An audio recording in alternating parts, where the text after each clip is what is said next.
এ যুবকেরা তরুণীরা আল্লাহ নবী যখন দিন ইসলামের খিদমত করতে লেগেছেন, আমার রাসূলুল্লাহ যখন ন্যায়ের কথা বলতে লেগেছেন, আমার হাবিব যখন হকের কথা বলতে লেগেছেন, তখন আবু জাহেলের মতো আরো বেঈমানেরা আমার রাসূলুল্লাহর বিরোধীকারী হতে লেগেছে।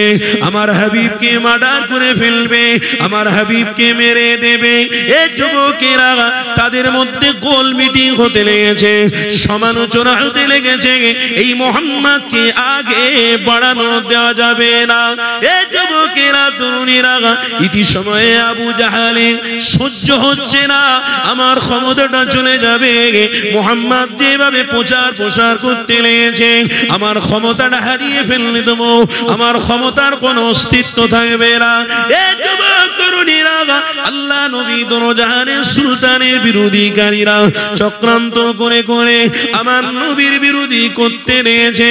আল্লাহ নবী দয়ার নবীর বিরোধীকারীরা তাদের অস্তিত্ব থাকবে না, কেননা রাসূলুল্লাহ পৃথিবী জমিনে মানুষের জন্য আল্লাহ রহমত হিসেবে দুনিয়া জমিনে পাঠিয়েছে।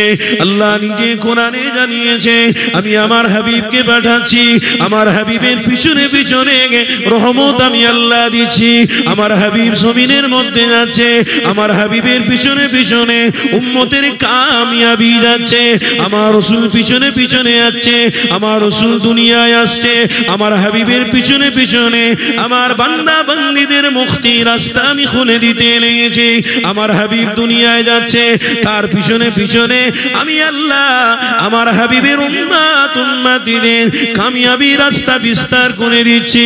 আমার হাবিব দুনিয়া জমিনে এসেছে, আমি আল্লাহ আমার হাবিবের খাতিরে জাহান্নামের সব দরওয়াজাগুলো আমি আল্লাহ বন্ধ করে দিচ্ছি, আর জান্নাতের দরওয়াজা আমার হাবিবের খাতিরে খুলে দিচ্ছি। এ যুবকেরা তরুণীরা আল্লাহ নবী দোজাহানের সুলতান এই পৃথিবী জমিনে যখন এসেছে, আমার আল্লাহ কোরআন দিয়েছে গো, 114টা সূরা রয়েছে, 6666টি আয়াত রয়েছে। এ যুবকেরা এই কোরআনের মধ্যে আমার হাবিবের বিষয় জানাতে লেগেছে। এ দুনিয়ার মানুষেরা আমার হাবিবকে আমি আল্লাহ তোমাদের জন্য নাজাত, তোমাদের জন্য রহমত, তোমাদের জন্য মুক্তি, তোমাদের জন্য পথ প্রদর্শক, তোমাদের জন্য কামিয়াবি করে তোমাদের মাঝে আমি পাঠিয়ে দিলাম। আমার হাবিবকে খবরদার তোমরা কটু কথায় কোনোদিন আঘাত করতে যেও না, আমার হাবিবের বিরোধী করতে যেও না, কেন যারা আমার হাবিবের বিরোধী করবে তারা আমার বিরোধী করবে, আমার হাবিবের বিরোধী যারা করবে না তারা আমার বিরোধীও করবে না। যারা আমার হাবিবকে আপন বলে স্বীকার করে নেবে, আমি আল্লাহ আমাকেও স্বীকার করে ফেলবে। এই যুবকেরা এই পৃথিবীর মানুষের কাছে আজকের কোরআন রয়েছে, এই কোরআনের মধ্যে আল্লাহ স্পষ্ট ভাষায় জানিয়েছে, এ দুনিয়ার মানুষের তোমরা মুহাম্মদ রাসূলুল্লাহকে চেনো, মুহাম্মদ রাসূলুল্লাহকে চিনতে গেলে কোরআন খোলো। আল্লাহ কোরআনে কি জানাতে লেগেছে, ওয়াদ-দুহা ওয়াল-লাইলি ইযা সাজা মা ওয়াদ্দা'আকা রাব্বুকা ওয়া মা ক্বালা ওয়ালাল আখিরাতু খায়রুল লাকা মিনাল উলা। আমার হাবিবের পরিচয় পেয়ে যাবে, আমার হাবিবের বিষয়ের একটা জায়গায় কোরআন বলতে লেগেছে, ফালা উকসিমু বিহাদাল বালাদ ওয়া ওয়ালিদিন ওয়া মা ওয়ালা। আল্লাহ নবীর পরিচয় পেয়ে যাবে। এ পৃথিবীর মানুষেরা আল্লাহ নবীর পরিচয় যদি পেতে চাও কোরআনটা খুলে নাও। আল্লাহ কোরআনের মধ্যে কি জানাতে লেগেছে, ইন্না আ'তাইনাকাল কাউসার ফাসাল্লি লিরাব্বিকা ওয়ানহার ইন্না শানিয়াকা হুয়াল আবতার। আমার রাসূলুল্লাহর পরিচয় পেয়ে যাবে। আমার হাবিবের পরিচয় যদি নিতে চাও সূরা তাহা খুলে দেখো। এ যুবকেরা তরুণীরা কোরআনের মধ্যে আমার রাসূলুল্লাহর পরিচয় আল্লাহ দিয়েছে। অতএব পৃথিবীর মানুষ তোমরা রাসূলুল্লাহর বিরোধী করে অস্তিত্ব হারিয়ে নিও না, নিজেরা নিজেদের মধ্যে জাহান্নামের খোরা করে ফেলেও না। আমার রাসূলুল্লাহকে ভালোবাসলে আমি আল্লাহ জান্নাতি বানাবো। আরো জোরে বলুন, আমার রাসূলকে ভালোবাসলে আমি তোমাদেরকে জান্নাতি বানাবো। আর সেই সময় রাসূলের বিরোধী আবু জাহাল তার দলবল করতে শুরু করেছে, মিটিং করছে। কি করে একে ধ্বংস করা যায়, কি করে বরবাদ করা যায়। আরে এর মাথার উপরে পৃথিবীর কোন রাষ্ট্রনায়কের হাতের দরকার আছে? আরে রসুলের মাথার উপরে পৃথিবীর কোন রাষ্ট্রনায়কের হাতের দরকার আছে? রসুলের মাথার উপরে পৃথিবীর কোন অর্থশালীর হাতের দরকার আছে? আরে অর্থশালী যে তিনিও আল্লাহ, তোমাদেরকে বাঁচিয়ে রেখেছে যে তিনিও, জোরে বলো না, তিনিও আল্লাহ। তোমাদের নিঃশ্বাসে নিঃশ্বাসে নিঃশ্বাসে আল্লাহ তোমাদেরকে বাঁচিয়ে রেখেছে, এটাও দয়া আল্লাহর। তোর অর্থশালীর মাথায় হাতের দরকার নেই, পৃথিবীর কোন রাষ্ট্রনায়কের মাথায় হাতের দরকার নেই। কেন? আমার রসুলের মাথার উপরে একটা ছায়া আছে, তিনি হলেন রব। জোরে বলুন। মালিক আমার রসুলকে মোহাব্বত করে পাঠিয়েছে। তুই মালিক, তুই মালিক, তুই তো আল্লাহর দাস, তুই তো আল্লাহর দাস, তুই কি করবি? রসুলকে মেটাবি? ইতিহাস শোনো, একটা ইতিহাস বলছি আমি, আস্তে আস্তে করে একটা গুরুত্ব হাদিসের দিকে আমি যাচ্ছি। আমি শুরু করেছিলাম যে আজকের বিরোধী কিছু মানুষ উঠেছে, আল্লাহর ওলিদের দরবারে না যেন যাই তার বিরোধী করছে, ইমাম সাহেবদের সাথে সম্পর্ক যেন না করি তার বিরোধী হচ্ছে, ভালো ভালো আলেমদের সোহবাতে গিয়ে না বসি এর বিরোধী হচ্ছে, ইমানি মাহফিলে যাতে আমার ইমানি মাহফিলে যাতে গ্রামের মানুষরা না এসে বসে তার বিরোধী হচ্ছে। এই কথাটা আমি বলতে বলতে কিন্তু রসুল পাকের দিকে নিয়ে গেছি। আর রসুল পাক সাল্লাল্লাহু আলাইহি ওয়াসাল্লামের বিষয়ে বলতে গিয়ে একটা কথা এখানে আপনাদেরকে বলে দিয়ে যাব। এই কথার উপরে আপনারা মনোযোগ দেন। আপনাদের কষ্ট হচ্ছে নাকি? বাবা কমিটির ছেলেরা তোমরা দাঁড়িয়ে আছো, কোনো কাজ যদি না থাকে বসো, একটু আগে আসো, যারা আসছেন সামনে বসতে বলুন, আগে আসার দরকার নেই, সামনে খালি আছে। যেনারা বসেছেন পিছনে বসুন, যেনারা আসছেন নতুন মেহমান একটু সাইড দেবেন, আপনারা আগিয়ে দেবেন, ঠিক আছে? যারা পিছনে দেখবেন এই ভাইরা, পিছনে কাউকে দেখলে একটু সামনের দিকে পাঠিয়ে দেবেন, ঠিক আছে? কথা বুঝলেন তো নাকি? যাক একটু আসেন তো বাপ, আল্লাহর ধ্বনি দিতে হবে, শয়তান তাড়াতে হবে, একটু মাঝে মাঝে শয়তান তাড়াতে হবে, না তাড়ালে মন মানসিকতা আমাদের ঠিক থাকবে না। মানে একাবার এদিক ওদিক হয়ে গেলে তো বাপ সমস্যা। শয়তান তাড়ানোর জন্য তাকবীর দেবো, তাকবীর দেন, নারে তাকবীর। মাঝখান থেকে একজন জওয়ান যুবক ছেলে তাকবীর দাও তো দেখি, যাও কেন ছেলে দাও তো তাকবীর দাও। আল্লাহু আকবার, কিশোর কিশোর আল্লাহু আকবার, দেখ আইদা আল্লাহ ওর জবান কবুল করেছে, ওই জন্য বলেছে। জোরে বলুন আলহামদুলিল্লাহ। এখানেও একটা শিক্ষা দেখো, তোমরা কেউ বলতে পারলে না একটা আল্লাহর একটা মাখলুক, আল্লাহর একটা বান্দা, তার হয়তো আল জিবটা কোনো একটা সমস্যা আছে, বলতে পারছে না, কিন্তু আল্লাহর নাম কত সুন্দর করে বলার চেষ্টা করছে। এখানেই পরীক্ষা। তার মানে আল্লাহ কার থেকে কি কাজ নেবে এটা উম্মত জানে না, আল্লাহ কার দ্বারাই কি কাজ নেবে কেউ জানে না। তাই বাপ আসুন, শিক্ষা আপনাদের প্রত্যেক সময়ে, প্রত্যেক মিনিটে, প্রত্যেক চলাতে আপনার শিক্ষা রয়েছে। প্রত্যেকটা সেকেন্ডে, প্রত্যেকটা মিনিটে, প্রত্যেকটা ঘন্টাতে পা তোলাতে আপনার শিক্ষা রয়েছে। শুধু একটু মাথাটা খাটাতে হবে, দিমাগটাকে খাটাতে হবে। দিমাগ শুধু ওই বাইক চড়বো, BMW গাড়ি চড়বো, পৌঁছুচো বাইক কিনবো, দুতলা ঘর করব, একটা জায়গায় 10টা মেয়ের সাথে সম্পর্ক রাখবো, এই মাথা আমার কম লাগাতে লাগাতে সব শেষ করে ফেলেছে। কথা বুঝলেন না? আমার কম এই রাস্তায় এই গবেষণা করতে করতে সব শেষ। আল্লাহ আমাদেরকে হেফাজত করেন, সকলে বলুন আল্লাহুম্মা আমিন। চিরুচি নেই বাপ, হ্যাঁ একটা চিরুচি নিয়া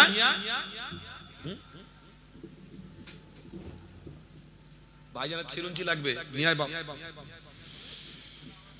তাহলে মোহাব্বতে একটু শয়তান তাড়াতে গেলে তাকবীর দিতে হবে, তাকবীর দেবো, আওয়াজ দেবেন তো? দেখি দেগঙ্গার ভাইরা আমার বাপেদের কেমন ইমানি জোশ আছে দেখি, নারে তাকবীর। মাশাআল্লাহ, একটু হয়েছে বাপ, ইমানি জোশ আর একটু বাড়াতে হবে, তাহলে ইনশাআল্লাহ আমরা কামিয়াবির দিকে আছি, ছিলাম, থাকবো মোহাব্বতে। নারে তাকবীর। সিলসিলায়ে হক মুজাদ্দিদে জামান, দাদা পীরের হক সিলসিলা, দাদা পীরের হক সিলসিলা, औलादे मुजद्दिद ज़मान, औलादे मुजद्दिद ज़मान, नारे तकबीर। আমার বাপ ভাইরা আলোচনা একটু করব। আমার ইচ্ছা হচ্ছে একটু মহব্বতের দরুদ শরীফ পড়ি, সবাই পড়বেন। আমার নামটা, আপনাদের সকলের নামটা আমার নবীর দরবারে পৌঁছানোর জন্য দরুদ শরীফ মনোযোগ সহকারে পড়বেন, ভালোবাসার সাথে সবাই পড়ুন দরুদ শরীফ। আল্লাহুম্মা সাল্লি আলা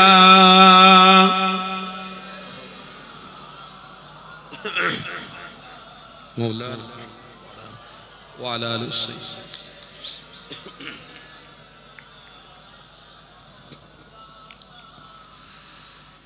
फलक पर चाँद जैसा है, नबी का नाम ऐसा है, दिलों से गम मिटाता है, मोहम्मदी नाम ऐसा है। बोलूं ना सुभान अल्लाह। ए दिल जब गम के मारा हो, मोहम्मद याद आते हैं, जुदा जब को ही प्यारा हो, मोहम्मद याद आते हैं। আর একটু मोहब्बते नारे तकबीर। फलक पर चाँद जैसा है, नबी का नाम ऐसा है, दिलों से गम मिटाता है, मोहम्मदी नाम ऐसा है, कि उनकी याद की शबनम है मरहम मेरे जख्मों को, कि उनकी याद की शबनम है मरहम मेरे जख्मों को, और उनकी नाम की बरकत से दिल तस्कीन पाते हैं। আমার নবীর নাম যখন বলি জান ঠান্ডা হয়ে যায়, জোরে বলো। और उनकी नाम की बरकत से दिल तस्कीन पाते हैं। फलक पर चाँद जैसा है, नबी का नाम ऐसा है, दिलों से गम मिटाता है, मोहम्मदी नाम ऐसा है। किसी का दिल दुखाना सता खल्क बारी को, किसी का दिल दुखाना सता खल्क बारी को, मेहरबानी का हर रास्ता मदीने को ही जाते हैं। রহমতের সব রাস্তা আমার নবীর দরবার থেকেই এখনো রয়েছে, জোরে বলো। রহমতের সব দরওয়াজা আল্লাহ রসুলের জন্যই এখনো খোলা রেখেছেন, জোরে বলো। मेहरबानी का हर रास्ता मदीने को ही जाते हैं। फलक पर चाँद जैसा है, नबी का नाम ऐसा है, दिलों से गम मिटाता है, मोहम्मद नाम ऐसा है। अल्लाहुम्मा सल्ली अला।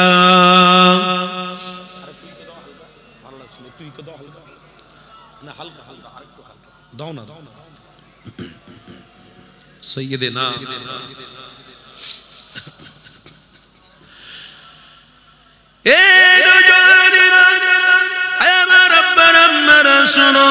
আল্লাহ নবী দিন দুনিয়া বাসনা বিবুল্লাহর বিরোধীকারীরা আস্তে আস্তে করে বাড়তে লাগলো।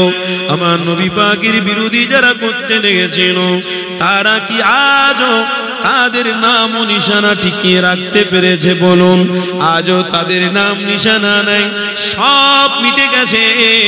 কিন্তু মুহাম্মদ রাসূলুল্লাহ সাহাবী আবু বকর, আজও আবু বকরের নাম রয়েছে। যুবক তরুণীরা, হযরত উসমান হুজুরের নাম রয়েছে, হযরত আলী হুজুরের নাম রয়েছে, হযরত সাইদ হুজুরের নাম রয়েছে, হযরত আলী হুজুরের নাম রয়েছে, হযরত জাবির হুজুরের নাম রয়েছে, হযরত হানজালা হুজুরের নাম রয়েছে।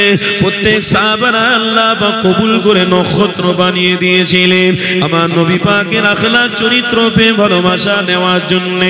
আল্লাহ তিনাদেরকে জান্নাতি বলে কবুল করেছিলেন। তাই আপনাদেরকে জানিয়ে দিয়ে আজ আল্লাহর ওলিদের দরবার আমরা ছেড়ে দেবো না, আল্লাহর ওলিদের থেকে মুখ আমরা ফিরিয়ে নেব না, ইমানি মাহফিল থেকে মুখ ফিরিয়ে নেব না। কেন? ইমানি মাহফিল যদি আজও থাকে, কালও থাকে, আল্লাহর রহমত অবশ্যই থাকতে থাকতে যাবে। যুবকেরা, যে কথা আপনাদেরকে বলছিলাম, আল্লাহ নবীর বিরোধীর কথা বলছিলাম, এখানে আপনাদেরকে একটা শিক্ষা দেবো বলে বলছিলাম।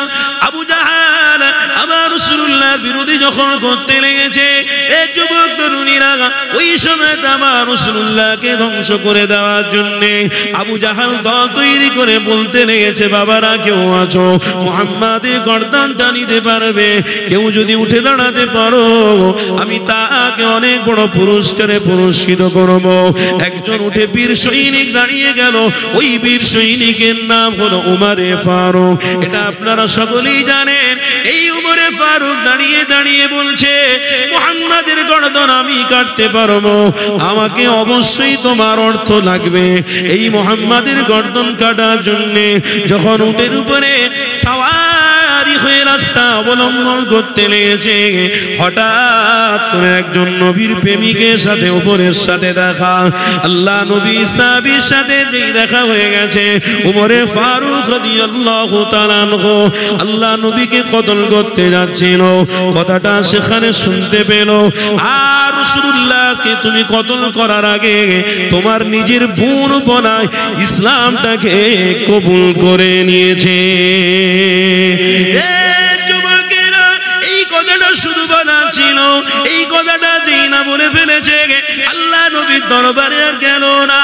উমরে ফারুক হুজুরামান আস্তে আস্তে করে নিজের বোন বোনায়ের বাড়িতে গিয়ে হাজির। ওই বোন বোনায়ের বাড়িতে গিয়ে দরওয়াজায় যখন খটখট করে আওয়াজটা দিয়েছে, ভিতর থেকে কোরআনের আওয়াজ আসতে লেগেছে, আলিফ লাম মিম যালিকাল কিতাবু লা রাইবা ফি হুদাল লিল মুত্তাকিন। কোরআনের আওয়াজ যখন উমরে ফারুকের কানে আসতে লেগেছে, উমরে ফারুক আরো রেগে আগুন্তিত হয়ে গেলেন। উমরে ফারুক দরওয়াজাটাকে খোলার চেষ্টা করলেন। হঠাৎ করে নিজের বোন ওখানে দাঁড়িয়ে দাঁড়িয়ে যখন উমরের গলার আওয়াজ পেয়ে গেছে, নিজে বলতে লেগেছে, গো আমার স্বামী, উমরের কাছে যখন খবর চলে গেছে আমাদের কতল করে ফেলবে, আমাদেরকে মার্ডার করে ফেলবে, তুমি লুকিয়ে পড়ো। ইনার বোন বোনাইকে লুকিয়ে দিয়ে দরওয়াজাটা যেই খুলেছে, উমর হুজুর আমার ভিতরে ঢুকে নিজের বোনকে বলতে লেগেছে, কোথায় গেল সেই দানবটা? কোরআনের আওয়াজ আমার কানে এলো, আজকে তাকে মার্ডার করে দেবো, শেষ করে দেবো, মিটিয়ে দেবো। কোথায় গেল একবার দেখা দাও। এ যুবক, উমরে ফারুক ভিতরে ঢুকে বোনাইকে না পেয়ে নিজের বোনকে আঘাত হারে আঘাত করতে লেগেছে। নিজের বোনকে আঘাত যেই করতে লেগেছে, বলতে লেগেছে, ওমর রে শোনো, তুমি আমাকে মেরে মেরে মেরে মেরে আমাকে যদি মেরেও ফেলে দাও, আমি আমার হাবিবকে ভালো দিল থেকে বেসেছি, কোনোদিন আমার হাবিব থেকে দূরে সরতে পারবো না। আরো জোরে বলুন। হেদায়েত এসেছে কোথায় থেকে? হেদায়েত এলে কোথায় থেকে? রাসূলুল্লাহ থেকে। হেদায়েত আসলো কোথায়? আল্লাহর ওলির কাছে।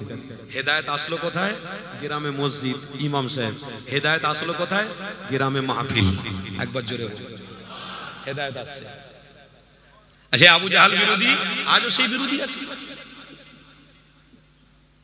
আপনি নামাজ পড়তে যাবেন, একটা বন্ধুর সাথে দেখা হয়ে গেছে, বাবা যারা পিছনের দিকে বসবেন না, সামনের দিকে আসুন, একটু সামনের দিকে পাঠিয়ে দেন, পিছনে অনেক মানুষ হয়ে গেছে, বসার জায়গা নেই, সামনের দিকে আসুন, ওই মিডিলে খালি আছে। আমার কথা আপনারা বুঝতে পারছেন তো নাকি? আমি একটা কোরআনের আয়াত পড়েছিলাম, কি ইন্নাকা লা তাহদি মান আহবাবতা ওয়ালাকিন্নাল্লাহু ইয়াহদি মান ইয়াশা। আমার আল্লাহ বলছে, আমি শয়তানের বিরুদ্ধে তোদেরকে রাসূল পাঠিয়েছি। আদম আলাইহিস সালাতু ওয়াস সালাম থেকে মুহাম্মদ রাসূল পর্যন্ত আমি নবী পাঠিয়েছি। শুধু শয়তানের বিরুদ্ধে আমি আল্লাহ আমার বান্দাদেরকে জাহান্নাম থেকে বাঁচিয়ে জান্নাতি বানাবো বলে। জাহান্নামে আমার একটা বান্দাকে আমি ঢুকতে দেব না। তার জন্য আমি যুগে যুগে নবী পাঠিয়েছি, আর সর্বশেষ ওয়া আউয়াল ওয়া আখির করে আমি রাসূলুল্লাহকে পাঠিয়েছি। যে রাসূলুল্লাহর বিষয়ে আমার আল্লাহ বলছে, এখানে বলতে বলতে ফের আরেকটা কথা মনে পড়ে গেল। কি বলবো বলুন তো? একটা ধারায় নিয়ে যাচ্ছি, ফের বলতে বলতে হাদিস মনে পড়ে যাচ্ছে, কোরআন মনে পড়ে যাচ্ছে। একটু বলি, ওই রাস্তাটা যাব, ওই কথাটা আবার বলবো, যখন মনে পড়ে গেল একটু বলে দিই। আমার রাসূলকে এর বিষয়ে আল্লাহ পবিত্র কোরআনে আবার স্পষ্ট ভাষায় বলছেন, কি মা কানা মুহাম্মাদুন আবা আহাদিম মির রিজালিকুম ওয়ালাকিন রাসূলুল্লাহ। এই যে ওয়ালাকিন রাসূলুল্লাহ, ওয়ালাকিন রাসূলুল্লাহ, এই শব্দের ব্যাখ্যা তাফসীরে কুলতুবির মধ্যে আপনি স্পষ্ট ভাষায় পাবেন। এই ওয়ালাকিন রাসূলুল্লাহ, এই রাসূলুল্লাহ, এই শব্দের ব্যাখ্যাটা আমার আল্লাহ পূর্বে প্রত্যেক নবী আলাইহিস সালাতু ওয়াস সালামদেরকে পাঠিয়ে বলেছিলেন, ইনি হলেন আমার সবথেকে প্রিয় রাসূল নবী মুহাম্মদুর রাসূলুল্লাহ।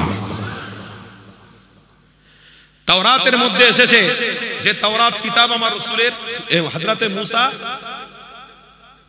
নবীর উপরে নাজিল হয়েছিল, ওই তাওরাত কিতাবের মধ্যে আমার রাসূলের নাম এসেছে। তো আল্লাহর সাথে তুর পাহাড়ে মুসা আলাইহিস সালাতু ওয়াস সালাম দেখা করতে গেছেন। ওই দেখা করতে গিয়ে, আল্লাহর সাথে কথা বলতে গিয়ে তিনি বলেছেন, রব্বি আল্লাহ, তাওরাত কিতাব আমার উপরে আপনি দিয়েছেন, কিন্তু মুহাম্মদ রাসূলের নাম বেশি। আমার আল্লাহ তখন বলেছিলেন, ইয়া মুসা, এই রাসূলুল্লাহর ব্যাখ্যা হলো এটা। আমি একটু ক্লিয়ার করে দিচ্ছি আপনাদেরকে, যদি ধৈর্য ধরে থাকেন। রাসূলুল্লাহর ব্যাখ্যা হলো এটা। আমার আল্লাহ আমার মুসা নবীকে বলছে, ইয়া মুসা, এই রাসূলুল্লাহর ব্যাখ্যা হলো যে আমি তোমাদের থেকেও একজনকে সবথেকে গুরুত্বপূর্ণ নবী বানিয়েছি। তিনি নবীও, তিনি আবার রাসূলও। জোরে বলুন। তোমরা শুধু আমার পক্ষ থেকে প্রতিনিধি নবী, কিন্তু আমি আমার যে রাসূলকে পাঠাবো রেখে দিয়েছি, তিনি শুধু নবী নয়, তিনি হলেন রাসূলও। জোরে বলুন। তো নবী রাসূলের মধ্যে পার্থক্য হয়ে যাচ্ছে। কেমন পার্থক্য? আল্লাহ সেটাও কিন্তু মুসা আলাইহিস সালাতু ওয়াস সালামকে বলছেন। আল্লাহ বলছেন, ইয়া মুসা, রাসূল আর নবী পার্থক্য কি? আমি যাকে নবী বানিয়েছি তাকে আমি সাহায্য অবশ্যই করব, কিন্তু আমি যাকে রাসূল বানিয়েছি অবশ্যই এই রাসূলুল্লাহ আমি আল্লাহ আমার দরবারে ডেকে দিদার দান করতে থাকব। পার্থক্য হলো না? হলো না? কিতাবের মধ্যে কোন জায়গায় পাবেন না বাপ আদম আলাইহিস সালাতু ওয়াস সালাম থেকে হযরত ঈসা আলাইহিস সালাতু ওয়াস সালাম পর্যন্ত সমস্ত নবীরা ডাইরেক্ট আল্লাহর সঙ্গে দিদার করেছে। দেখিয়ে দেন। একজন রাসূল করেছেন, তার নাম কি? মুহাম্মাদুর। সবাই জোরে বলুন, মুহাম্মাদুর। আর সেটা কাদের নবী? কাদের নবী? আমাদের বুক চওড়া হয় যখন আমার নবীর আদর্শ নিয়ে আমরা চলি। জোরে বলুন। আমাদের বুক চওড়া হয় যখন মুখে দাঁড়ি রেখে মাথায় টুপি পরে তসবিটা হাতে নিয়ে যখন যাই রাস্তা দিয়ে হেঁটে হেঁটে, গাড়িতে বসে বসেও তসবি, প্লেনে বসে বসেও তসবি, ট্রেনে বসে বসেও তসবি, নামাজের সময় হয়ে গেলে যখন নামাজ পড়ি আমাদের বুকটা চওড়া হয়ে যায়। আহারে, রাসূল এসেছে তো আমাদের জন্য আল্লাহর সাথে দিদারের একটা মাধ্যম করে দিয়েছে। ট্রেনে উঠলেও নামাজের সময় নামাজ পড়ে নি, প্লেনে উঠলেও নামাজের সময় নামাজ পড়েনি, প্লেনে গেলেও হাতে তাসবিহ আলহামদুলিল্লাহ আলহামদুলিল্লাহ বলি, প্লেনে উঠলেও দরুদ শরীফ পড়তে থাকি, ট্রেনে গেলেও দরুদ শরীফের নজরানা দিতে থাকি।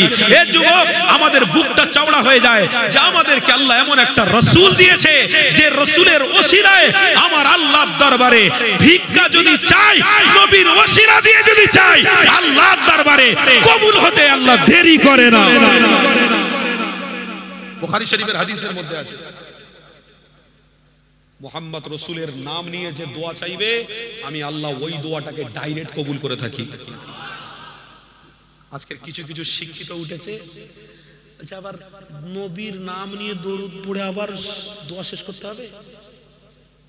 কিছু কিছু বলছে যে বলছে আল্লাহ আপনার হাবিবের কদমের ওসিলা করে আমাদের দোয়াটাকে, আমরা বলি না আল্লাহ হাবিবের ওসিলা করে দোয়াটাকে কবুল করুন, কদমের ওসিলায় কবুল করুন। আর কেউ কেউ বলছে হাই দেখ এখানেও সে রসুলের ওসিলা। আরে রসুলের ওসিলা মানে ডাইরেক্ট আল্লাহ। ও আল্লাহ মনে হয় 7 আসমান ভেদ করে মনে হয় জমিনে এসে তোমার নানার বাড়ি এসেছিল, তোমার দাদার বাড়ি এসেছিল, এসে মনে হয় ডাইরেক্ট দেখা করে গেছে। আরে আল্লাহ এটা বান্দাকে বোঝার জন্য রসুল পাঠিয়েছে, নবী পাঠিয়েছে, কিন্তু আল্লাহ চিনবার জন্য তোমার চোখের পলকটা দেখলেই আল্লাহর পরিচয় তুমি পেতে থাকবে। তোমার নাকের ভিতরে যে নিঃশ্বাস ঢুকছে আর বেরোচ্ছে, এই নেবে আর ছাড়বে, নেবে আর ছাড়বে, এতটুকুর উপরে তুমি বিশ্বাস যদি করো যে এটা আমার ইশারায় হচ্ছে না, আল্লাহর ইশারায় হচ্ছে, বাস এনাফ, অল কমপ্লিট। এই এতটুকু যদি তুমি উপলব্ধি করতে পারো তো তোমার রবকে চিনে তুমি আল্লাহর জান্নাতে চলে যাওয়ার যোগ্য হয়ে যেতে পারবে। কিন্তু হাজার মানুষ, হাজার কথা, হাজার বেদনা, হাজার দুঃখ, কোথায় যাই ভাই? কি হয়? যে কথা আমি বলছিলাম, কথা কি? আমার কথা শুনছেন তো নাকি? হ্যাঁ, এদিক ওদিক হচ্ছেন। মা কানা মুহাম্মাদুন আবা আহাদিম মির রিজালিকুম ওয়ালাকিন রাসূলুল্লাহ। এই তাফসীরটা যখন খুলে দেখলাম তো আমার আল্লাহ মুসা আলাইহিস সালামকে বলছে আমি রাসূলকে তোমাদের থেকে উত্তম বানিয়েছি। জোরে বলো। আমি রব আমার হাবিবের সাথে 70,000 পর্দা তুলে আমি দিদার দেব। আমি আমার পাশে বসে আমার নবীর সাথে কথা বলবো। আমার আল্লাহ বলছেন ইয়া মুসা, আমি রসুল নাম যে করেছি, শব্দটা যে দিয়েছি, এই নামের বরকতে হাজার হাজার লক্ষ লক্ষ উম্মত যদি আমার নবীর দোহায় দোয়া চায়, আমি আল্লাহর সাথে সাথে কবুল করে থাকবো। আমি আমার রসুলের নামের বরকত এত দিয়েছি, আমি আমার হাবিবের নামের বরকত এত দিয়েছি। হযরতে আদম আলাইহিস সালাতু ওয়াস সালাম থেকে হযরতে ঈসা আলাইহিস সালাতু ওয়াস সালামের যত উম্মত এসেছে, সমস্ত উম্মতকে যদি আল্লাহ ক্ষমা করে দেয় তো মুহাম্মদ রসুলের ওসিলা আল্লাহ ক্ষমা করে দেবে। আরো জোরে বলুন আমার আব্বারা। তো সেই রাসূলুল্লাহ সম্পর্কে আজ আমরা ভুল ধারণা করছি, সেই রাসূল সম্পর্কে আজ আমাদের নীতি নৈতিকতা, আজ আমাদের অস্তিত্ব থেকে আমরা নিজেরা সরে যাচ্ছি। হাত দুটো জড়ো করে বলে যাই যে আবু জাহাল রাসূলের বিরোধী করে জাহান্নামী হয়ে গেছে। আজও ইমানি মাহফিলের বিরোধী করে তুমি জাহান্নামী হতে যাও না, মসজিদের বিরোধী করে জাহান্নামী হতে যাও না, মাদ্রাসার বিরোধী করে জাহান্নামী হতে যাও না। আল্লাহর প্রত্যেকটা বান্দাদেরকে মুহাম্মদ রাসূলের প্রতি ভালোবাসা দাও, রাসূলের আদর্শকে তুমি বিস্তার করো, আল্লাহ তোমাকে ওলামাদের সাথী বানিয়ে জান্নাতি হিসেবে কবুল করে নেবে। আরো জোরে বলো। ভাইজান আসছে, সকলে উঠে দাঁড়ান, সকলে মহব্বতে উঠে দাঁড়ান। তাকবীর দেন, নারে তাকবীর। সিলসিলায়ে হক মুজাদ্দিদে জামান, সিলসিলায়ে হক মুজাদ্দিদে জামান, দাদা পীরের হক, আওলাদে মুজাদ্দিদে জামান, আওলাদে মুজাদ্দিদে জামান, দাদা হুজুর পীর কেবলার নক্ষত্র ভাইজান হুজুর কেবলার আগমন বলুন মারহাবা। দাদা হুজুর পীর কেবলার নক্ষত্র ভাইজান হুজুর কেবলার আগমন বলুন মারহাবা। নারে তাকবীর। পীরজাদা আলহাজ মাওলানা মুফতি সানাউল্লাহ সিদ্দিকী ভাইজান হুজুর কেবলা, পীরজাদা আলহাজ মাওলানা মুফতি সানাউল্লাহ সিদ্দিকী ভাইজান হুজুর কেবলা। নারে তাকবীর। দাদা হুজুরের রক্ত এসেছে সম্মান আমরা করিনি, আল্লাহ সম্মান দিয়েছে, জোরে বলুন। আর কোনো কথা নেই। দাদা হুজুর পীর কেবলার সঙ্গে যুক্ত ছিলাম, আছি, থাকবো। তেনার আওলাদদের সাথে সম্পর্ক ছিল, আছে, থাকবে ইনশাআল্লাহ। সমাপ্তি করলাম। ভাইজান এসেছেন বেয়াদবি। আসসালামু আলাইকুম ওয়া রাহমাতুল্লাহ।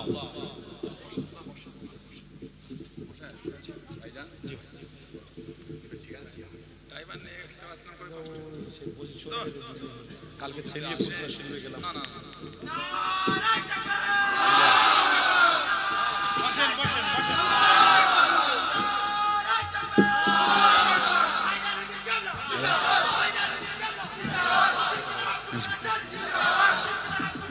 জিন্দা আল্লাহ আন্না। আসসালামু আলাইকুম ওয়া রাহমাতুল্লাহি ওয়া বারাকাতুহু। ভালো আছেন আপনারা? আলহামদুলিল্লাহ।